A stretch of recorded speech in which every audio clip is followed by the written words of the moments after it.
નમસ્કાર વિદ્યાર્થી મિત્રો, આજે તમારો ત્રિકોણમિતીય પ્રતિવિધેય જેડબલઈ માટેનો ત્રીજો લેક્ચર. પહેલા લેક્ચરમાં આપણે સામાન્ય ત્રિકોણમિતીય વિધેય અને પ્રતિવિધેય એના આધારિત દરેક વિધેયનો પ્રદેશ અને એનો વિસ્તાર એની ચર્ચા કરી. તમારા 6 વિધેયના પ્રદેશ અને એનો વિસ્તાર એ ચર્ચા કર્યા પછી સેકન્ડ લેક્ચરમાં એને રિલેટેડ આપણે સૂત્રોની ચર્ચા કરી હતી. એ તમામ સૂત્રો કમ્પ્લીટ થયા પછી હવે થોડા જે બાકીના સૂત્રો છે એ આજે આ લેક્ચરમાં આપણે કમ્પ્લીટ કરીએ. અને જે તમારે MCQ સોલ્વ કરવા માટે જે જરૂરી સૂત્રો છે એને પણ સાથે સાથે આપણે કન્સિડર કરી પછી આપણે MCQ સ્ટાર્ટ કરીશું. તો લાસ્ટ ટાઈમ આપણે જે સૂત્રો જોયા હતા એનાથી થોડા આગળ આપણે સૂત્રો જોઈએ. તો સૌથી પહેલા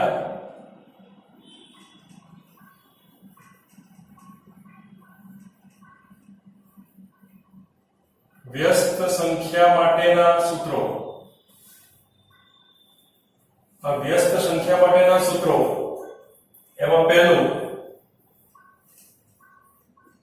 cosec inverse x એના બરાબર આપણે લખીશું sin inverse 1/x જ્યાં mod x greater or equal to 1. એટલે કે તમારે cosec inverse x છે એના ઉપરથી sin inverse x માં જવું છે તો cosec inverse x બરાબર લખી શકાય sin inverse 1/x જ્યાં mod x greater or equal to 1. આ જ રીતે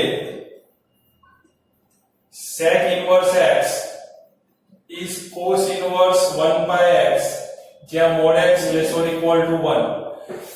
એ જ રીતે sec inverse x બરાબર લખશો cos inverse 1/x જ્યાં mod x greater or equal to 1. અને ત્રીજું cot inverse x is equal to tan inverse 1/x જ્યાં x greater than 0. વિદ્યાર્થી મિત્રો અહીંયા ધ્યાન રાખજો, cot inverse માંથી tan inverse માં જઈએ ત્યારે તમારે બે સૂત્ર યાદ રાખવાના છે. એક tan inverse 1/x x greater than 0, બીજું આવશે tan inverse 1/x plus pi કરીશું જ્યારે તમારા x સ્ટ્રિક્ટલી 0 કરતા નાના હશે. જો x ની કિંમત 0 કરતા મોટી હશે તો આપણે માત્ર tan inverse 1/x લખીશું અને x ની કિંમત જો નેગેટિવ હશે that means 0 કરતા નાની હશે તો cot inverse બરાબર tan inverse 1/x plus pi લખીશું. એટલે આ ત્રણ સૂત્રો છે. cosec inverse x બરાબર sin inverse 1/x જ્યાં x greater or equal to 1, sec inverse x બરાબર cos inverse 1/x જ્યાં x greater or equal to 1 with mod x greater or equal to 1, અને cot inverse x બરાબર tan inverse 1/x x greater than 0, અને second formula tan inverse 1/x plus pi જ્યાં x less than 0. આ ત્રણ સૂત્રો છે. હવે આપણે રિવર્સ સાઈડ વિચારીએ. અત્યારે તમારી પાસે cosec inverse ઉપરથી sin inverse, sec inverse ઉપરથી cos inverse, cot inverse ઉપરથી tan inverse. હવે એની રિવર્સ સાઈડ વિચારીએ કે ધારો કે તમારી પાસે sin inverse છે.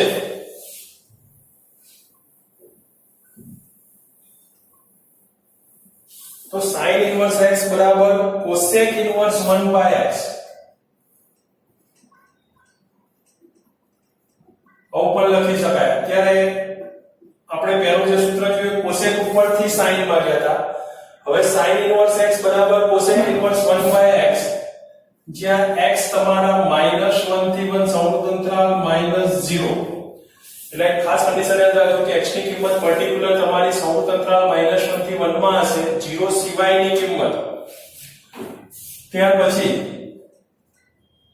cos inverse x is sec inverse 1/x again x belongs to -1 to 1 -0.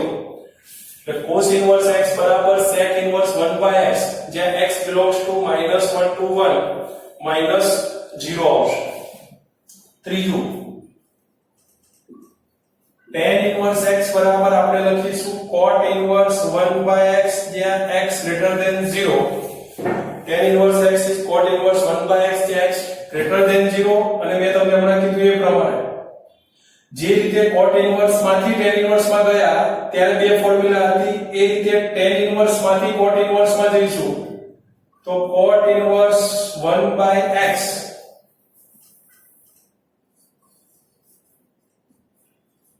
અહીંયા યાદ રાખીશું -πx <0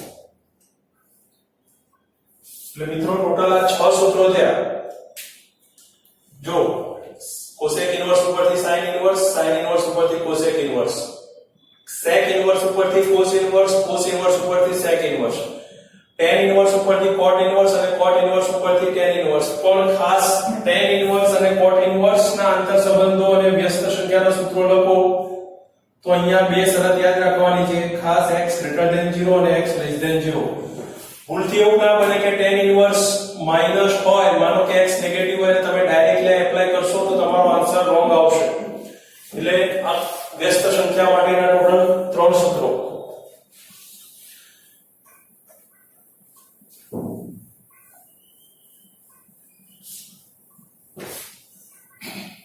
હવે તમારે બીજા JEE માટે અગત્યના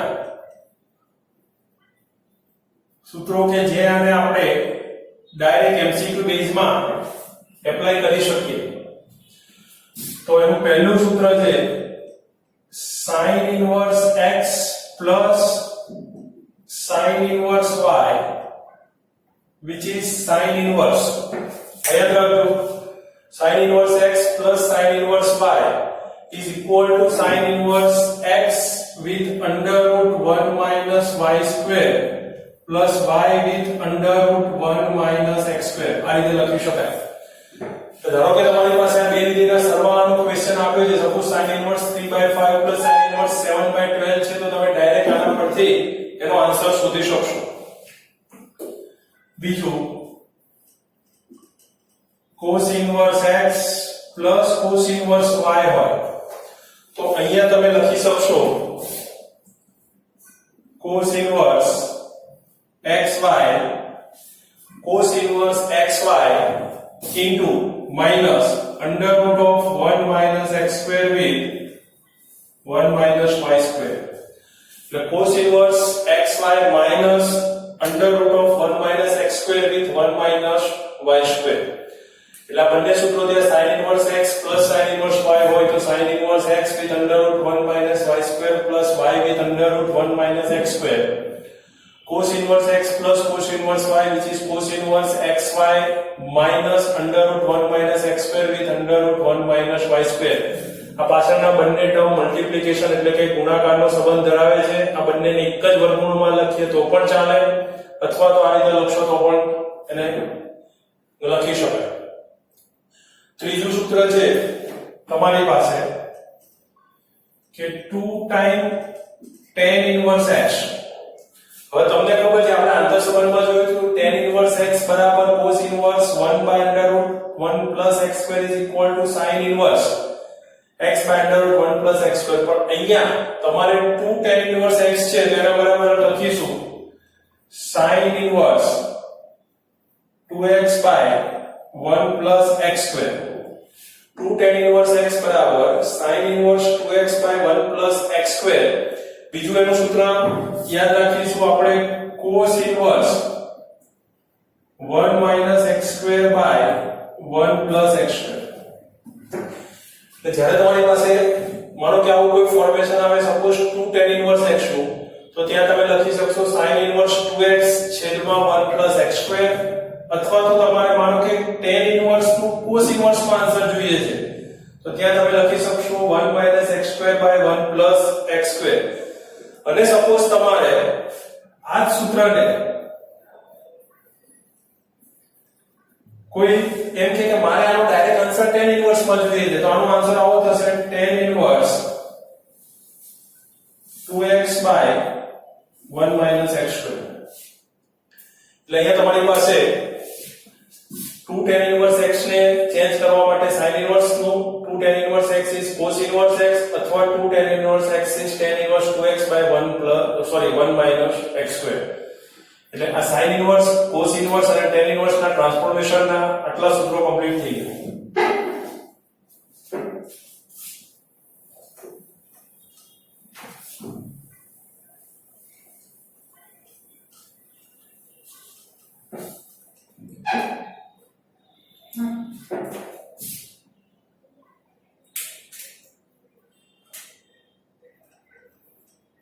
ઓકે, હવે માનો કે તમારી પાસે 2 cos ઇન્વર્સ x છે, તો 2 cos ઇન્વર્સ x બરાબર તમે લખી શકશો cos ઇન્વર્સ 2x² - 1. ધારો કે 2 cos ઇન્વર્સ x છે તો cos inverse 2 cos inverse x છે તો આ રીતે લખી શકાય cos inverse x plus cos inverse x. હવે આ cos ઇન્વર્સ ને તમે tan ઇન્વર્સ માં પણ લઈ જઈ શકો, અથવા તો તમારે ડાયરેક્ટ cos ઇન્વર્સ નો આન્સર જોતો હોય તો cos ઇન્વર્સ 2x² - 1 પણ લખી શકાય, જ્યાં તમારી શરત થશે 0 x 1. સપોઝ તમને કોઈ ક્વેશ્ચન એવો છે કે 2 cos ઇન્વર્સ x છે અને તમારે ડાયરેક્ટ tan ઇન્વર્સ માં જવું છે, તો આટલો જે પાર્ટ છે cos ઇન્વર્સ x નો એને પાયથાગોરસ પ્રમેય પરથી, માનો કે આ x છે અથવા તો થીટા ખૂણો છે, તો આ સામેની બાજુ, પાસેની બાજુ અને કર્ણ, તો cos થીટા એટલે પાસેની બાજુ અને આ કર્ણ, તો આ થઈ જશે તમારું √1 - x². તો આના પરથી tan ઇન્વર્સ તમે લખી શકશો ડાયરેક્ટલી, એટલે 2 cos ઇન્વર્સ x બરાબર tan ઇન્વર્સ નું તમારે ડાયરેક્ટ ચેન્જ અહીંયાથી મળશે √1 - x²/x. તો આ રીતે પણ તમે એને લખી શકશો.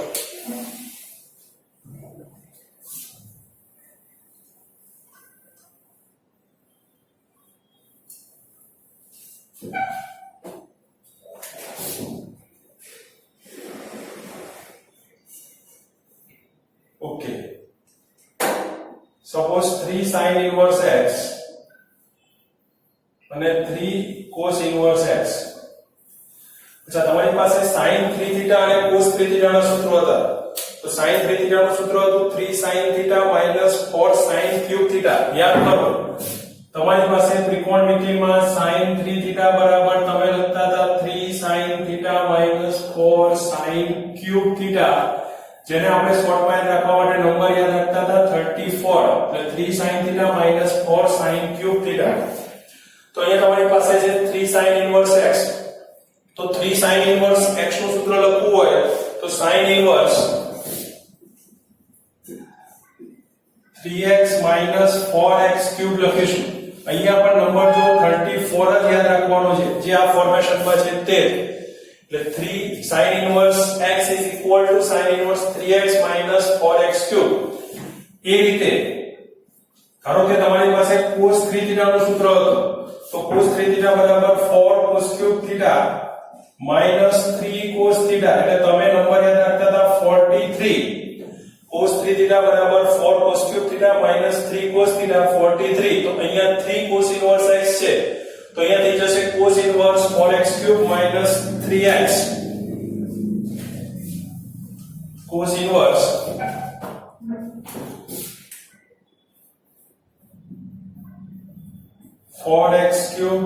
minus 3x. एक्चुअल માં આને યાદ રાખવા માટે તમારે અહીંયા યાદ રાખવાનું છે 34 અને આને યાદ રાખવાનું છે 43. આપણા જે અહીંયા cos 3 θ નું સૂત્ર હતું કે 4 cos³ θ minus 3 cos θ, એ જ સૂત્રને અહીંયા કન્સિડર કરીશું. એટલે 3 sin ઇન્વર્સ x હશે તો sin inverse 3x - 4x³, 3 cos inverse x, that is cos inverse 4x³ minus 3x, 34 અને 43. એટલે અહીંયા તમારી પાસે sin ઇન્વર્સ, cos ઇન્વર્સ અને tan ઇન્વર્સ એ ત્રણેયના અહીંયા તમારા સૂત્રો કમ્પ્લીટ થઈ ગયા. હવે તમારી પાસે tan 3 θ નું સૂત્ર હતું, તો tan 3 θ નું સૂત્ર હતું 3 tan θ minus tan cube θ છેદમાં 1 minus 3 tan square θ. tan 3 θ is equal to minus tan cube છેદમાં 1 minus 3 tan square θ. અહીંયા tan 3 θ નું જે સૂત્ર હતું એ સૂત્ર પરથી તમે અહીંયા tan ઇન્વર્સ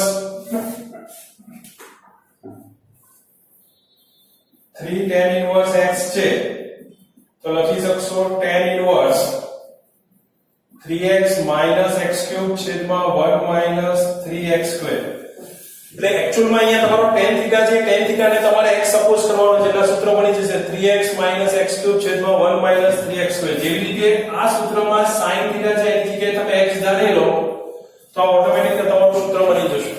તો સેમ વે અહીંયા તે 3 tan inverse x બરાબર tan inverse 3x - x³ છેદમાં 1 - 3x². ઓકે.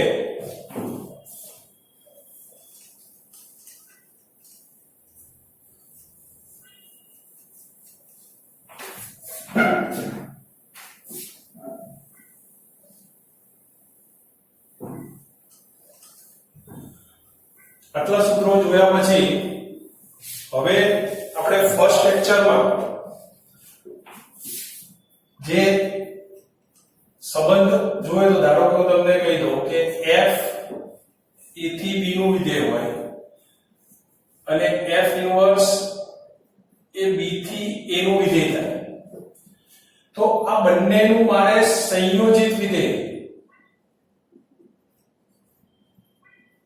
બંનેનું સંયોજિત વિધેય ક્યારે શક્ય બને? જો આ વિધેય અને આ વિધેય આના પરથી આ વિધેય ત્યારે શક્ય બને જ્યારે વિધેય f અને વ્યાપ્ત હશે તો જ આ શક્ય બનશે.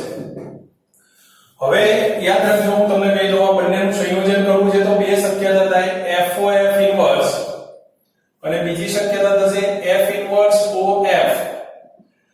તો આના માટે હું તમને યાદ રાખવાની રીતે કહીશ FOF ઇન્વર્સ નું સંયોજન કરવું છે તો હંમેશા વિધેયને પાછળથી કન્સિડર કરવાનું મીન્સ કે F ઇન્વર્સ થી. તો F ઇન્વર્સ ક્યાંથી ક્યાંનું વિધેય છે? તો F ઇન્વર્સ B થી A નું વિધેય છે. F ક્યાંનું વિધેય છે? તો f એ a થી b નું વિધેય છે. તો યાદ રાખો કે વિધેય f ઇન્વર્સ એટલે કે પાછળના વિધેયનો સપ્રદેશ અને આગળના વિધેયનો પ્રદેશ બંને સમાન ગણ હોય અથવા એનો ઉપગણ હોય. પાછળના વિધેયનો સપ્રદેશ અને આગળના વિધેયનો પ્રદેશ બંને સમાન ગણ હોય અથવા એનો ઉપગણ હોય તો બંને કેન્સલ થઈ જાય એટલે તમારું વિધેય થશે b થી b. એટલે b થી b થાય તો FOF ઇન્વર્સ ને લખીશું IB b થી b પરનું IB એટલે યાદ કરો તદેવ વિધેય b થી b પરનું. સેમ વે અહીંયા f એ તમારું a થી b નું વિધેય છે. F ઇન્વર્સ b થી a નું વિધેય છે તો આ થઈ જશે તો FOF ઇન્વર્સ થશે તમારું a થી a. દાખલા તરીકે સપોઝ f a થી b નું વિધેય છે અને g b થી c નું વિધેય છે. જો ધ્યાન રાખો f a થી b નું વિધેય અને g એ b થી c નું વિધેય છે તો કયું સંયોજન શક્ય બનશે? અહીંયા બે સંયોજન શક્ય બની શકે. પહેલું FOG. તો ધારો કે FOG માટે ચેક કરું તો મારે સ્ટાર્ટ કરવું પડે g થી, પાછળનું વિધેય g. તો g માટે છે b થી c. અચ્છા હવે આ c છે અને f માટે a થી b. તો જો અહીંયા c અને a વચ્ચે કોઈ સંબંધ નથી એનો મતલબ કે FOG શક્ય બનશે નહીં. મીન્સ કે g નો વિસ્તાર અથવા તો g નો સપ્રદેશ અને f નો પ્રદેશ એ બંનેમાં કોઈ સામ્યતા નથી માટે FOG શક્ય બનશે નહીં. આપણે વાત કરીએ GOF. તો GOF માં પાછળના વિધેયનો સપ્રદેશ એટલે કે f નો સપ્રદેશ કયો છે? b. એટલે f તમારું a થી b નું વિધેય થયું અને g એ b થી c નું વિધેય. આ b કેન્સલ થઈ જશે કારણ કે બંને સમાન ગણ છે એટલે તમને મળશે GOF. એટલે તમે અહીંયા લખી શકશો કે GOF એ a થી c નું વિધેય થાય જ્યાં a પ્રદેશ અને c એનો સપ્રદેશ થશે. એટલે મૂળ કહેવાનો મતલબ એવો છે કે જ્યારે બે વિધેયનું સંયોજન કરો ને ત્યારે તમારે યાદ રાખવાનું હંમેશા કે પાછળના વિધેયનો વિસ્તાર અથવા તો સપ્રદેશ અને આગળના વિધેયનો પ્રદેશ એ બંને સમાન ગણ હોય તો અને તો જ અથવા તેનો ઉપગણ હોય તો અને તો જ તમને વિધેયનું સંયોજન શક્ય બનશે. એ સિવાય તમારા બે વિધેયનું સંયોજન શક્ય બનશે નહીં. તો આ માહિતી સાથે હવે જ્યારે આપણે દાખલા સોલ્વ કરીશું તો એમાં મેં તમને ફર્સ્ટ સ્ટેપ ઉપર જે વિધેયના પ્રદેશ અને વિસ્તાર લખાયા હતા એમાં મેં તમને કીધેલું હતું, ધારો કે આપણે ચર્ચા કરેલી હતી કે sin ઇન્વર્સ x બરાબર x અને sin ઇન્વર્સ sin x બરાબર x. અચ્છા, ફોર એવરી x. હવે અહીંયા જો આના બરાબર x, એનો મતલબ કે આ બંનેનું સંયોજન શક્ય બને છે. સંયોજન શક્ય બને છે તો x ની કઈ કિંમત માટે આ સંયોજન શક્ય બનશે? તો અહીંયા તમારો x જોવાનો sin વિધેયના વિસ્તાર. તો sin વિધેયનો વિસ્તાર થશે સમૂહ અંતરાલ -1 થી 1. જો તમારો x -1 થી 1 માં આવતો હશે તો આના બરાબર તમે x લખી શકશો અને આ x તમારો -π/2 થી +π/2 માં આવવો જોઈએ. તો અને તો તમે આ x લખી શકો. દાખલા તરીકે sin ઇન્વર્સ 5/7 લખું તો અહીંયા હું લખીશ 5/7 કારણ કે 5/7 તમારા -1 થી 1 માં આવશે. અને sin ઇન્વર્સ sin હું લખીશ 2π/5 તો અહીંયા હું લખી શકીશ 2π/5 કારણ કે 2π/5 તમારા -π/2 +π/2 માં આવશે. ઓકે, તો તમને ફરીથી આમ તો ખ્યાલ જ હશે, આ 0 આ π/2 આ π આ 3π/2 અને આ 2π, આ એક રોટેશન કમ્પ્લીટ થાય એન્ટી ક્લોકવાઇઝ. તમે 0 થી π/2 તમારે ધારો કે આ અંતરાલ લેવો છે સમૂહ અંતરાલ -π/2 થી +π/2 તો 0 થી π/2 એટલે પહેલું ચરણ. હવે તમારે આવું છે -π/2 તો -π/2 તો અહીંયા છે જ નહીં તો તમારે કઈ ડિરેક્શન આવવાનું 0 ક્લોકવાઇઝ આ -π/2 આ -π આ -3π/2 અને -2π. તો જ્યારે આ અંતરાલ લેવો હશે ત્યારે તમારી પાસે બે ચરણ આવશે, આ -π/2 આ +π/2 અને આ 0. તો -π/2 થી 0 એટલે ચોથું ચરણ અને 0 થી π/2 એટલે પહેલું ચરણ. એટલે તમારો આન્સર પહેલા અને ચોથા ચરણની વચ્ચે રહેશે. હવે ચેક કરી લઈએ 2π/5 2 ગુણ્યા π એટલે 180 180 ભાગ્યા 5 કરશો તો 2π/5 એટલે 180 ભાગ્યા 5 180 ગુણ્યા 2 360 360 ભાગ્યા 5 કરશો એટલે તમારો આન્સર કા પહેલા અને કા ચોથા ચરણમાં આવશે. એટલે તમે એના ઉપરથી નક્કી કરી શકશો કે તમારું વિધેય 2π/5 લખી શકાય કે ન લખી શકાય. પણ માનો કે આની જગ્યાએ સપોઝ 3π/5 છે તો 3π/5 તમારા પહેલા અને ચોથામાં નહીં આવે. ધારો કે આપણે ચેક કરીએ. ઓકે, આ જ રીતે ધારો કે sin ઇન્વર્સ sin 3π/5 લખીએ which is not equal to 3π/5 કારણ કે 3π/5 તમારા પહેલા અને ચોથા ચરણમાં તમને વેલ્યુ મળશે નહીં. એટલે 3π/5 ની વેલ્યુ નહીં મળે એનો મતલબ કે 3π/5 એ પ્રથમ ચરણની બહાર રહેશે. એટલા માટે sin ઇન્વર્સ sin 3π/5 તમે લખી શકશો નહીં કારણ કે 3π/5 sin ઇન્વર્સ ની રેન્જમાં નથી. તો આ રીતે તમારે cos ઇન્વર્સ નો ધારો કે ફોર્મ્યુલા લખવી છે sin ઇન્વર્સ ની જગ્યાએ તો તમે અહીંયા cos ઇન્વર્સ માં